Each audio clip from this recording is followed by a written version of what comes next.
তোমরা প্রধানমন্ত্রী হবা ইনশাআল্লাহ, কিন্তু তোমরা হাসিনার মতো প্রধানমন্ত্রী হইও না। যিনি তার দেশের মানুষকে বলছে, এখন অডিও রেকর্ড গুলো সব আসছে, যা ইচ্ছে হত্যা করো বলছে, যত মারা প্রয়োজন তত মেরে ফেলো, এরপর আমার ক্ষমতা টিকিয়ে রাখতে হবে। তোমরা এমন প্রধানমন্ত্রী হইও না। তোমরা বর্তমান সময়ে আনোয়ার ইব্রাহিম মালয়েশিয়াকে নেতৃত্ব দিচ্ছে, এরদোয়ান তুরস্ককে নেতৃত্ব দিচ্ছে। তোমরা ওমরের মতো প্রধানমন্ত্রী হবা, যে ওমর দিনের বেলায় ঘুমাতেন না, যে কোনো প্রজা বা কোনো রাষ্ট্রের নাগরিক যদি আমার কাছে অধিকারের জন্য আসে আর আমি যদি দিনের বেলা ঘুমিয়ে থাকি, তাহলে তারা তো অধিকার ছাড়া তাদেরকে চলে যেতে হবে। আবার তিনি রাতের বেলায় ঘুমাতেন না, রাতের বেলা চিন্তা করতেন আমি যদি ঘুমাই আর আমার একটা রাষ্ট্রের যদি একটা কুকুরও না খেয়ে যদি মারা যায়, তাহলে কাল কিয়ামতের দিন আমি আল্লাহর কাছে কি জবাব দেব? তোমরা এই অনুভূতি সম্পন্ন প্রধানমন্ত্রী হবা।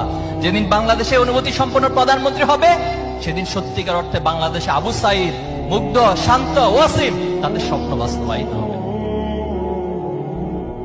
আমরা আজকে তোমাদেরকে এই মেসেজ গুলো দিতে চাই।